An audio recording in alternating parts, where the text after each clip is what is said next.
Kita beralih lagi ke informasi mengenai perkembangan kasus pembunuhan Vina. Ada 7 terpidana pembunuhan kasus pembunuhan Vina dan juga Eki yang dipindahkan dari sebelumnya dari Lapas Cirebon ke Lapas Bancai dan juga ke Rutan Kebonwaru di Bandung.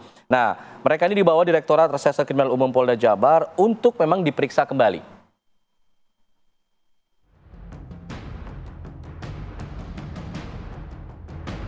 Tujuh terpidana kasus pembunuhan Vina dan Eki yang telah mendekam di Lapas Kelas 1 Cirebon, Jawa Barat sejak tahun 2016 dititipkan sementara ke Lapas Bancai dan Kebonwaru, Bandung.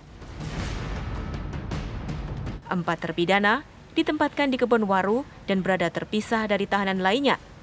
Sementara sisanya diperiksa di Rutan Bancai. Kepala Rutan Kebonwaru Suparman mengatakan, pemindahan para terpidana ke lapas dan rutan di Bandung untuk memudahkan pemeriksaan. Yang meminta memindahkan ke sini. Pak, identitas 4 terpidana yang di lapas Kebonwaru siapa aja? Itu ada 4 orang. Yang pertama Ripaldi, kedua Hadi Saputra, yang ketiga Suprianto, yang keempat Eka. Itu alasannya dititip ke sini kenapa, Pak? Karena dari Polda Surat untuk kepentingan pendidikan ya. Berarti sisanya 2 orang lagi di mana, Pak? Silakan tanya ke Polda. Kita hanya nerima 4 orang aja. Pak, mereka di ruang khusus atau digabungkan sama terpidana? Untuk sementara ini kita taruh di karantina. Karantina. Itu sempat melakukan sempat diperiksa di sini di Polda, Pak? Belum ya. Baru mereka mengantar. Mungkin ya saya nggak tahu, nanti ya mereka akan bersurat untuk bisa bond dan sebagainya pemeriksaan. Nanti akan kita. Yang penting saya terima 4 orang dari Lapas Cirebon. Dari 8 tersangka, 7 terpidana divonis penjara seumur hidup. Sementara Saka Tatal sudah bebas setelah menjalani masa hukuman di Lapas Cirebon. Dari Bandung, Jawa Barat, Cepi Kurnia, TV One mengabarkan.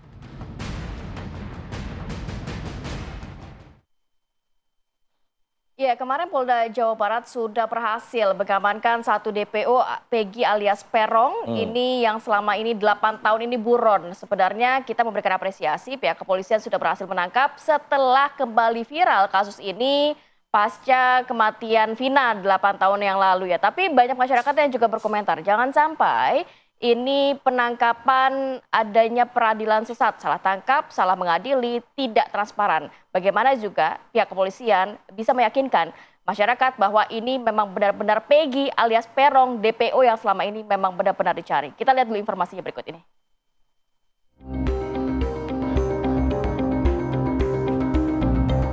Kasus pembunuhan Vina dan Eki memasuki babak baru.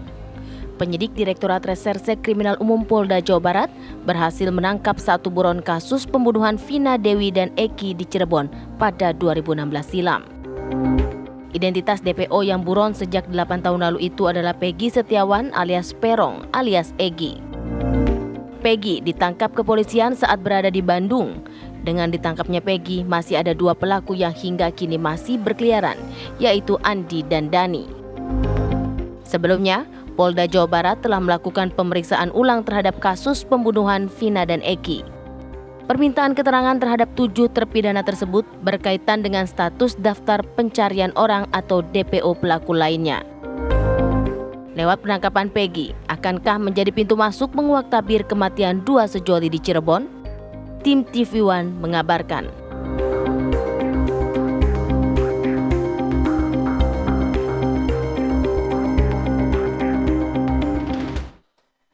Bagaimana kemudian kita bisa memastikan kasus ini mulai terungkap dengan adanya penangkapan terhadap DPO yang selama ini dicari? Kita ingin memastikan hal itu agar tidak terjadi peradilan sesat seperti yang tadi Ratih bilang. Nah, untuk itu kita bahas mengenai kasus ini bersama dengan sejumlah narasumber yang sudah hadir melalui studio dan juga melalui daring. Ada Bang Kudri Sitompul selaku pakar hukum pidana UI. Selamat pagi. Pagi. Lalu ada Pak Albertus Wahyu Rudanto selaku anggota Kompolnas RI. Selamat pagi, Pak Wahyu. Pagi, Pak Wahyu. Selamat pagi Mbak. Ya, dan selanjutnya juga ada Mbak Putri Maya Rumanti selaku kuasa hukum dari keluarga Vina. Selamat pagi Mbak Putri. Assalamualaikum. Pagi, Mbak Putri. Selamat pagi Mas, selamat pagi. Ya, saya ingin ke Mbak Putri dulu untuk mengenai kasus ini, menanggapi penangkapan yang dilakukan oleh Polda Jabar terhadap Peggy alias Perong. Ada Peggy Setiawan yang kemudian ditangkap. Nah, apakah ini sudah dikonfirmasi oleh kuasa hukum dan juga pihak keluarga Vina misalnya, apakah ini memang benar Peggy yang dimaksud? Iya Mas, terima kasih. Selamat pagi semuanya.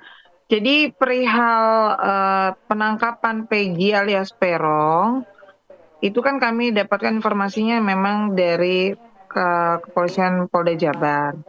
Namun kalau menanyakan apakah itu benar orangnya, memang pihak keluarga juga tidak mengetahui wajahnya seperti apa sebenarnya, begitu Mas. Oke.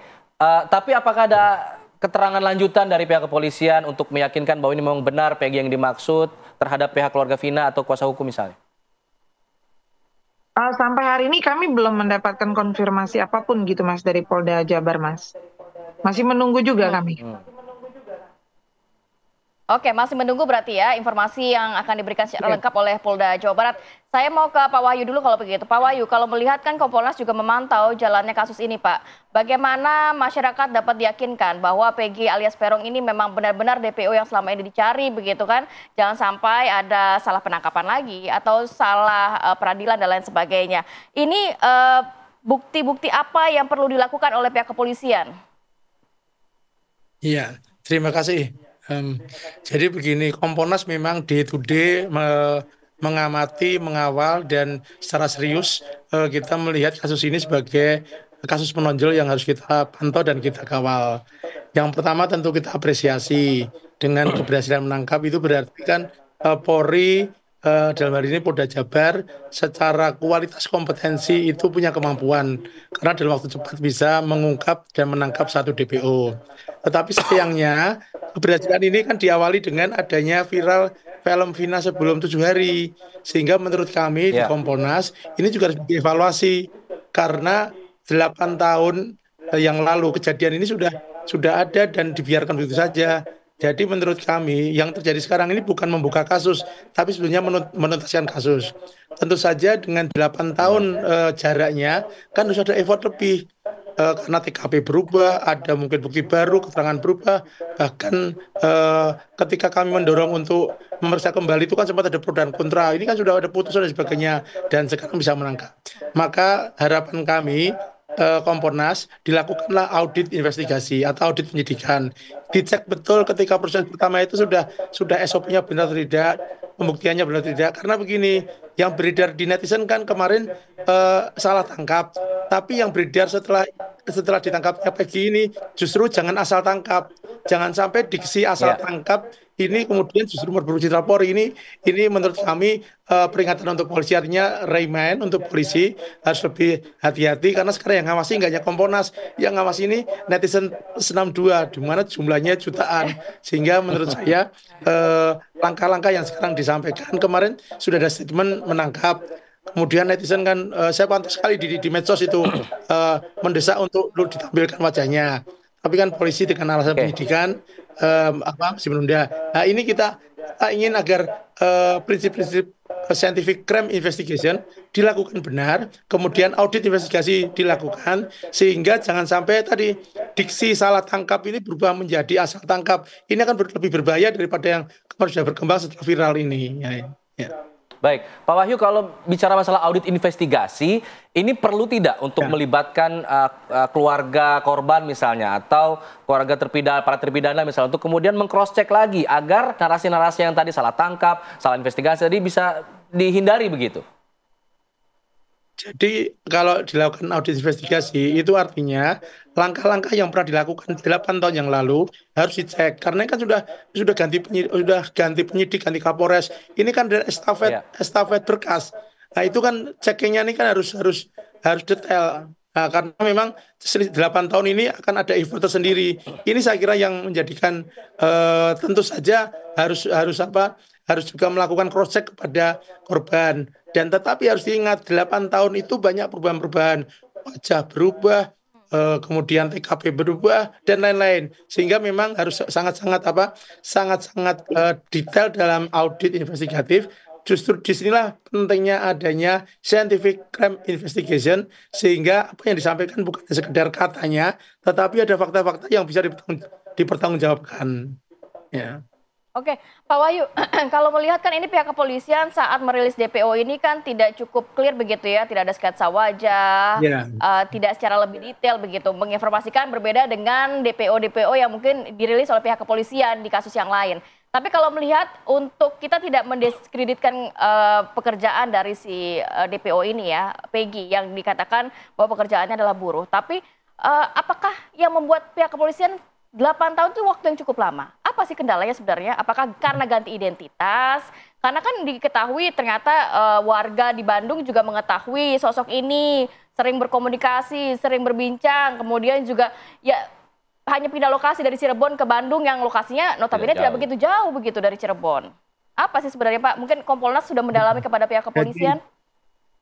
Jadi terus terang saja, Kompolnas melihat setelah diputarnya film Vina belum 7 hari, itu banyak pihak terkaget-kaget, banyak kebakaran jenggot, sehingga kemudian apalagi tekanan publik ya, terutama publik-publik dari netizen itu sangat kuat sekali. Nah, maka kami berpandangan bahwa sebetulnya ini polisi menurut kami kalau memang belum pasti betul jangan terlalu cepat lah. Lebih baik kita ngomong terbuka. Saya akan sampaikan di beberapa media.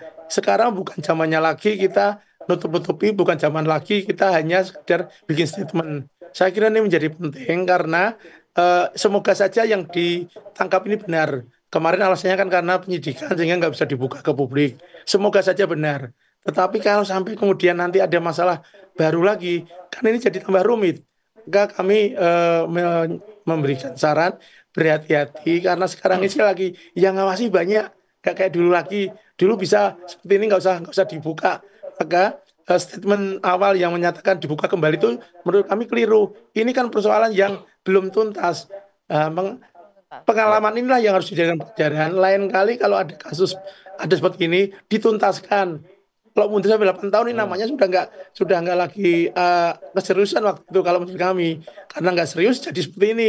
Jadi tambah rumit. Coba kalau waktu itu serius. Kan nggak sampai nunggu 8 tahun sudah, apakah terbukti, apakah ada masalah atau ada hambatan, karena akan terbongkar semua. Ya. Oke. Ya. Oke, saya ingin ke Pak Kudri. Ya. Ini sudah 8 tahun, sudah kadung terjadilah seperti itu. Ya. Artinya tidak ditangani secara serius pada saat itu dan sekarang baru diseriusi. Nah, bagaimana kemudian langkah dari pihak kepolisian untuk bisa meyakinkan pada publik bahwa pemeriksaan yang kami lakukan ini benar loh, ini sudah sesuai aturan hukum loh. Nah, pandangan dari pakar hukum pidana seperti apa? Tapi dijawab setelah jeda ya, Pak Kudri ya. Okay. Boleh. Kami kembali sesaat lagi usai jeda. Tetaplah bersama kami di Apa Kabar Indonesia Pagi.